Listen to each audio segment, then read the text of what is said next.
Olá, eu sou a Dora e seja bem-vindo ao primeiríssimo vídeo de 2024 aqui no Livros e Pão.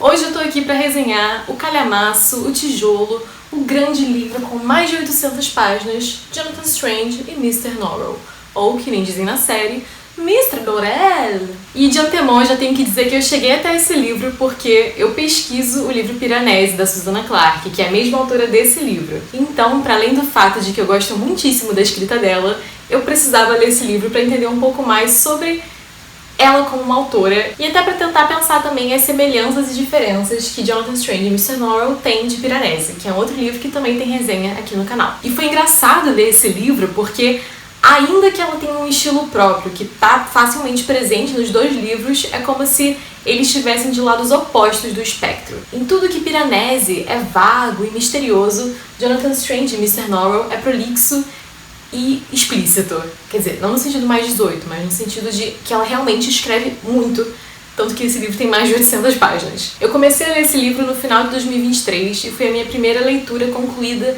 em 2024. Então foi um ótimo jeito de terminar um ano e também de começar um novo ano, porque fazia muito tempo que eu não me sentia tão envolvida por um universo de um livro, um universo particular de uma história, tal como é o universo da história de Jonathan Strange e Mr. Norrell. E a história do livro, basicamente, se desenrola a partir de uma profecia feita pelo Rei Corvo, que é como se fosse um rei mágico que está desaparecido há 300 anos, que profetiza o retorno da magia à Inglaterra e também o retorno do próprio Rei Corvo a partir de dois magos que surgirão. O nome de um desses magos será Arrogância e do outro Coragem. E tem vários outros detalhes importantíssimos nessa profecia, mas aí eu não vou lembrar tudo de cabeça. E bem, o livro se inicia com uma reunião da Sociedade de Magos de York, na Inglaterra. E essa era uma sociedade bastante peculiar, porque ainda que eles estudassem magia e fossem teóricos de magia, eles não eram praticantes da magia, porque a magia havia desaparecido da Inglaterra já fazia 300 anos. Ou ao menos, isso era o que todos achavam.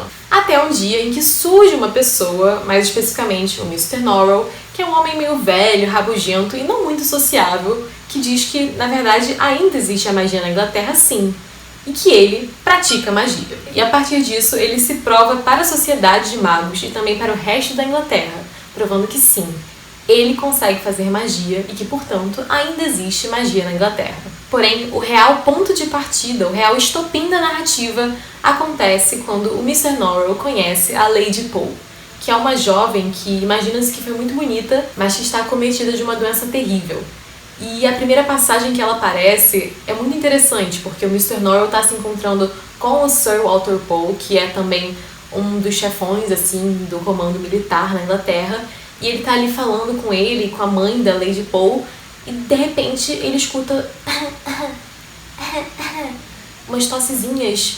Então ele entende que a Lady Pole esteve no ambiente, no cômodo, o tempo todo, só que ele não percebera. Isso era quando a doença estava minguando a existência dela ali. Essa mesma mulher, a Lady Pole, estava noiva do Sir Walter Pole.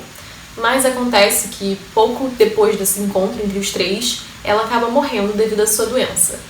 E aí que o Mr. Norrell tem o pulo do gato. Porque ele percebe que se ele fizer essa magia, que não é feita há muito tempo, mas que ele sabe como poderia ser feita, ele pode então finalmente ganhar o respeito de todos os oficiais do exército e ter mais papel, ter um papel ativo em trazer novamente a magia e o respeito à magia na Inglaterra. Então o Mr. Norrell acaba aceitando a incumbência de ressuscitar a Lady Pole. Porém, essa é uma magia que ele não consegue realizar sozinho. E ele acaba pedindo ajuda a um ser mágico, mais especificamente uma fada. E esse ser mágico, mais especificamente, é um homem que tem um cabelo que parece um grande algodão. E é a partir desse grande encontro entre os dois, ou melhor, os três, se contar com a Lady Pole, que estava ali morta, que a história realmente começa e vai pra frente, porque a Lady Pole de fato é revivida, só que para que isso pudesse acontecer, o Mr. Norrell teve que fazer um acordo com o ser mágico, prometendo que ele daria metade da vida dela a ele. Só que, como em todos os grandes acordos mágicos, o Mr. Norrell não pensou muito bem nas entrelinhas daquele acordo, e a nova vida de Lady Pole não sai como todos esperavam. E que nem eu disse, esse já é o ponto de partida do enredo, mas a gente ainda nem chegou a conhecer o outro cara do título, o Jonathan Strange. Mas quando o Jonathan Strange aparece, muda tudo, porque ele traz um outro ritmo e um outro carisma pra narrativa. O Jonathan Strange um dia tá andando a cavalo, meio sem saber o que fazer da vida, porque ele precisa arranjar uma profissão pra conseguir se casar com a Arabella, que é a amada dele, também porque ele quer realmente fazer algo com a vida dele. E aí ele acaba esbarrando com o Vinnícolas, que é um mago meio da rua que ninguém realmente acredita em, mas que de repente joga a profecia no Jonathan Strange.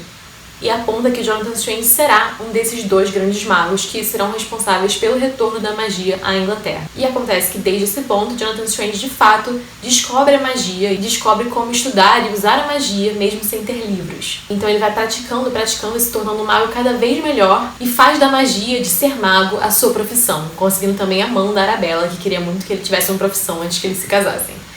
E então o Jonathan Strange vai praticando tanto e se tornando tão bom que chega um momento em que ele e o Mr. Norrell precisam se encontrar e que, nesse encontro, um reconhece a genialidade, o talento do outro para magia, e a partir de então, Jonathan Strange acaba entrando como aprendiz do Mr. Norrell. E bem, esse aqui foi um resuminho do enredo, porque a história se desenrola muito a partir daí, mas eu achei importante pelo menos dar essa situada na sinopse, para vocês não ficarem tão perdidos com o que eu vou falar ao longo desse vídeo. Agora, focando na escrita e na minha experiência como leitora, a primeira parte do livro, que é essa parte do Mr. Norrell, é uma parte bem arrastada, demora para começar a chegar esse momento da Lady Poe, e o momento em que as coisas no livro começam a esquentar, mas eu gostei muito dessa parte e eu achei que ela combina muito com o narrador dessa parte, que é o Mr. Norrell. Porque, veja bem, essa primeira parte, no volume 1, traz essa gravura do Mr. Norrell e diz o seguinte: ele quase nunca falava de magia. Quando falava, era como uma aula de história e ninguém tinha paciência para ouvi-lo.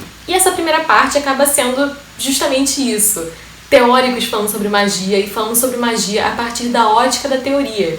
Então realmente fica um pouco chato ali para enquanto você tá lendo e um pouco maçante até chegar o momento em que a magia finalmente é colocada em prática. E uma coisa absurda que a Susanna Clarke fez aqui é que sempre que um personagem referencia alguma parte da história, seja ela ficcional ou não, a Susanna Clarke vai e coloca uma nota de rodapé esclarecendo o que foi essa referência. Tem páginas desse livro que são totalmente preenchidas pelas notas de rodapé, que não tem nenhum texto da parte principal da história, apenas nota de rodapé. E eu confesso que eu não li todas as notas de rodapé, mas sempre que eu estava com vontade de lê-las foi algo que eu não me arrependi, porque inclusive tem anedotas muito engraçadas que a Susanna Clarke bota aqui como pedaços extras da história, mas com certeza é algo que vai enchendo e enchendo o livro, e que entra um pouco nessa pira do personagem que ela criou. Então é uma estrutura bem interessante que ela cria. Porém, quando a gente chega no volume do Jonathan Strange, na parte do livro que foca nele, o ritmo da narrativa passa a refletir o personagem. Então a narrativa começa a ficar mais cheia de vida e menos teórica e querendo colocar mais em prática. Então ele vai para o campo de batalha e começa a lutar contra a França, que na época estava ainda sob o comando do Napoleão. Então a Susanna Clarke vai misturando pedaços da história real, né, a história do nosso mundo, com a história do mundo que ela criou ali, com o Jonathan Strange, inclusive, mudando cidades inteiras de lugar, fazendo cavalos de areia surgirem. E essa parte torna o livro mais vivo, especialmente após a parte do Norrell, em que a gente estava ainda vendo a magia no quadro, sabe? A magia sendo estudada. O Jonathan Strange vai e coloca ela na prática, inclusive para o horror do Mr. Norrell em vários momentos. E a terceira parte do livro, que é denominada de volume 3, John Oak Glass, é a parte em que basicamente tudo da profecia começa a acontecer. Então a terceira parte é a parte em que as ações do livro, as ações que você esperou durante toda a leitura, se desenrolam de uma só vez. Porque ainda que eu tenha dito que durante a parte do Jonathan Strange o livro tem movimento, são movimentos, de certo modo, não essenciais para aquela história. São movimentos muito legais, mas que se um editor quisesse, por exemplo, eles poderiam ter sido cortados. Eu jamais desejaria que eles tivessem sido cortados, porque eu me diverti muito lendo essas partes. Mas assim, digamos que eles não são realmente necessários para o alavancar da história. Enquanto que tudo, ou quase tudo que acontece no volume 3 é extremamente necessário. Então é como se a primeira e a segunda parte do livro te situassem ali naquele mundo e te envolvessem com ele de pouquinho em pouquinho, e a terceira, de repente, pá, joga tudo na sua cara e você fica totalmente absorto por aquela história que finalmente está acontecendo depois de mais de 500 páginas, e você está vendo a magia ali acontecer e agora ninguém mais pode parar a magia na Inglaterra. É como se o desenrolar da história começasse assim: bem lentamente, girando o novelo. Aí no Jonathan Strange dá tipo assim, um pouquinho mais. E aí chega na parte do John Glass e de repente o novelo já desenrolou e você nem viu. Você fica, ai meu Deus, magia! Aconteceu! E falando na magia, esse com certeza é um dos aspectos fortes do livro. Eu acho que as cenas em que a Susanna Clarke descreve a magia são muito incríveis. As magias que ela faz são muito interessantes. Eu ficava muito encantada lendo. E parando pra pensar, acho que essa foi uma sensação que ela conseguiu transmitir muito bem, tanto em Piranesi como em Jonathan Strange e Mr. Clarke. Essa sensação de deslumbramento, de encantamento do mundo. Tanto para os personagens como para os leitores, ou ao menos para mim.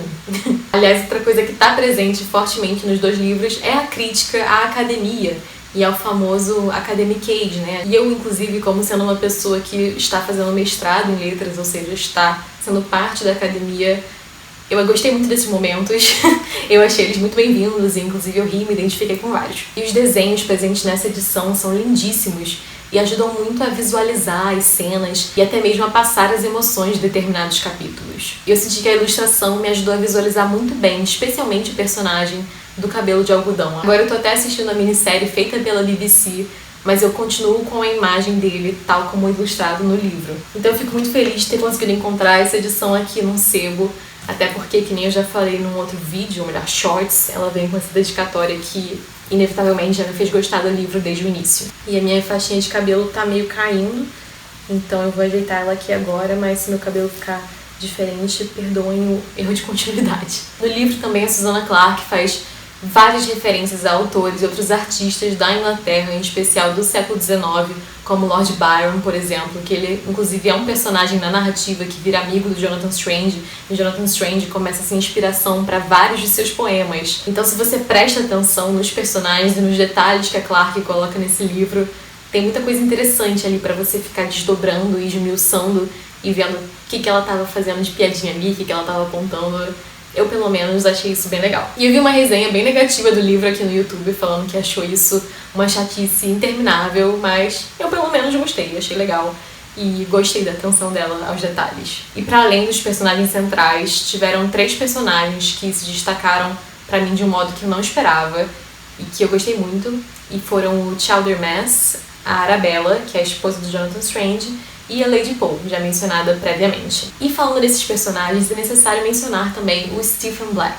A principal profecia do Jonathan Strange e Mr. Norrell profetiza também que um escravo sem nome se tornará rei. E ao que tudo vai indicando ao longo do livro, ainda que tenha umas reviravoltas muito sábias aqui e ali, o Stephen Black é essa pessoa. E eu fiquei muito na dúvida sobre o Stephen Black, porque ao mesmo tempo que tem aspectos da escrita dele que eu acho geniais e que eu acho, de certo modo, muito instigantes, eu acho que tem outros aspectos que talvez a autora poderia ter trabalhado com um pouco mais de cuidado. Porque o personagem é claramente uma crítica sócio-histórica, disso não há dúvidas, mas eu me pergunto até que ponto ela não reproduziu certos estereótipos e certas convicções ao escrever sobre ele.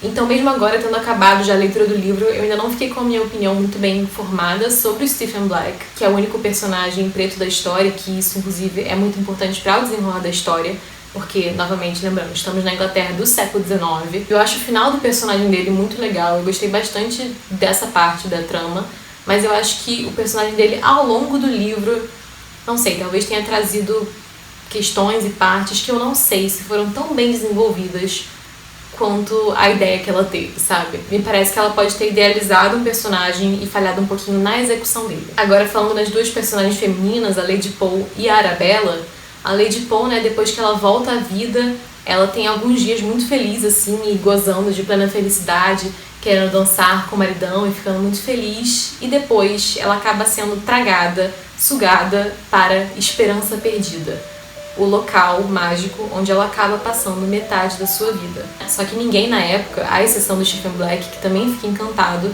percebe que ela está nesse lugar, nessa névoa da esperança perdida. E então, quando ela tá de volta no nosso mundo, no mundo real, só parece que ela enlouqueceu, até porque ela tem um encantamento que a proíbe de falar sobre. Então, sempre que ela tenta contar o que está acontecendo com ela e que ela está nesses bailes intermináveis, ela acaba falando coisas sem sentido.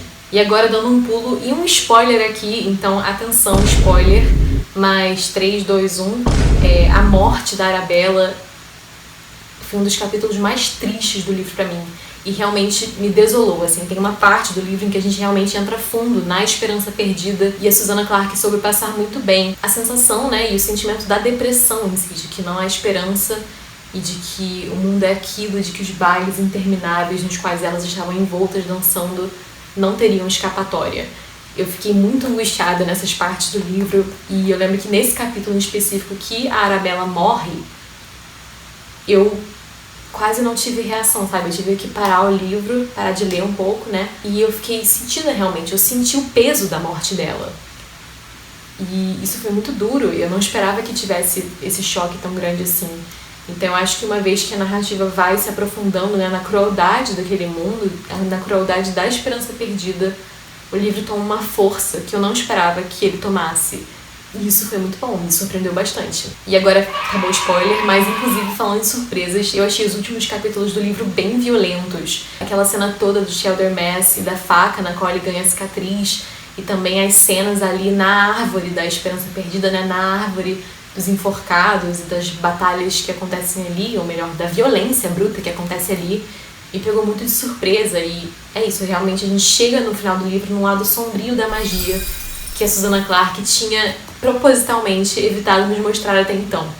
Então toda a teoria do Mr. Norrell falando bem sobre magia e querendo fazer as coisas de um modo que evitassem que o lado sombrio da magia aparecesse, nos distraem, né, para o fato de que realmente esse lado sombrio existe e que com tudo que vai acontecendo ele chega muito forte. E agora pensando em um outro aspecto, eu acho que o livro acaba se perdendo um pouco, pelo menos em parte de ritmo, quando o Jonathan Strange está em Veneza, quando ele sai da Inglaterra, até porque, né, não há magia na Inglaterra, e aí ele tá em Veneza, e aí já geograficamente a magia ficou confusa. Porque aí sim eu acho que ela se perde um pouco na graça que ela tava fazendo com o Lord Byron. Então a história pra mim ali tomou uma curva que eu não achei totalmente necessária, e que eu não gostei tanto, até porque nós estamos distantes dos outros personagens, né? Nós também estamos distantes do Mr. Norrell e do chato do Joe Light, entre outros. Então a parte de Veneza realmente é um pouco morna, mas não tem problema porque logo em seguida o livro esquenta drasticamente. Mas uma coisa que eu gostei bastante da parte de Veneza é quando o Jonathan Strange começa a dialogar com a loucura, e quando ele começa a enlouquecer propositalmente para tentar entender como fazer aquela magia que ele precisaria fazer para tentar trazer a Arabella de volta. Então o resumo todo que eu falei até agora é que basicamente a gente começa o livro tipo, uau, a magia voltou! E aí no meio a gente tá assim, olha que legal que a magia pode fazer. E aí no final do livro a gente tá tipo, caramba, a magia realmente é sinistra. Então eu gostei que ela conseguiu apresentar esses vários lados da magia pra nós como leitores. E a Susanna Clarke também não é tímida em apresentar os dois lados da magia, né? O lado conservador, que é o do Mr. Norrell, e o lado liberal, que é o do Jonathan Strange. Inclusive relatando as diversas discussões entre esses dois lados e o que acontece no final do livro quando há pessoas que são strangelistas e pessoas que são norrelistas. Sobre essa divisão política da magia, ela diz o seguinte: poucos magos modernos não se declaram ou estrangistas ou norelitas. John Chaldermas é a única exceção digna de nota. Quando indignado, ele afirma ser ambos até certo ponto. Como isso é o mesmo que afirmar ser liberal e conservador ao mesmo tempo, ninguém entende o que ele quer dizer. Mas, né, se tratando do Chaldermas, ninguém precisa entender mesmo, porque o homem já passou por coisa suficiente e eu irei defendê-lo. E é isso, assim, tem personagens e coisas pequenas que estão lá desde o início da narrativa e que a Susanna Clarke não esquece. O que é muito impressionante, considerando que o livro demorou 10 anos para ser escrito. Mas então isso é muito legal, porque quando a gente termina o livro a gente vê que tudo, ou quase tudo, foi muito bem amarradinho ali. Melhor dizendo, eu acho que o essencial foi bem amarradinho. Tem coisas que não necessitam de explicação e que fico feliz que elas não tiveram. Mas ainda assim o livro não tem um final aberto, o livro termina bem fechadinho, o que, confesso que, sendo um livro tão grande assim, é bom, porque se eu tivesse lido 800 páginas pra ter um final aberto, e olha que eu gosto de final em aberto, eu acho que eu ia ficar um pouco revoltada. Ah, e agora um pequeno spoiler codificado, mas eu achei sensacional toda a questão do Vinícolas e o último livro da magia. Gostei muitíssimo disso. Vinícolas foi um personagem que me fascinava sempre que ele estava presente em cena. Ah, e é isso, assim, eu sinto que eu tenho tanto ainda pra falar desse livro, mas, gente, o livro tem 800 páginas, é muito difícil caber tudo isso aqui num vídeo só, e eu já temo que o vídeo tenha ficado gigante, então querendo saber mais e comentar mais sobre Jonathan Strange, é só falar comigo, porque eu acho que não vai caber tudo nesse vídeo aqui. E agora, pra responder a clássica pergunta aqui do canal de que pão seria esse livro, que pão seria Jonathan Strange e Mr. Norrell, eu digo que Jonathan Strange e Mr. Norrell seria um Welsh Cake, que é um pão tradicional do século XIX. E assim, eu poderia entrar em detalhes sobre o porquê desse pão e elaborar milhões de notas de rodapé, tal como fez Susanna Clarke, mas eu vou dizer simplesmente, olhem pra cara desse pão e me digam se ele não tem um quê, tanto do Jonathan Strange como do Mr. Norrell. Ele é um pão que, assim como o Chowder Mess, é um pouco dos dois. E eu achei que ele se encaixou muito bem com o livro. Como um pão, e vocês saberão do que eu estou dizendo. É isso, muitíssimo obrigada por ter assistido o vídeo até aqui. Me fala se você já leu o livro, se você gostou do livro, se você está animado para ler o livro, ou então, simplesmente, se você gostou da resenha. Por favor, deixe seu joinha, se inscreve se você ainda não for inscrito aqui no canal, porque isso ajuda muito. E deixe seu comentário também falando o que você quiser. E é isso, beijos, e nos vemos no próximo vídeo.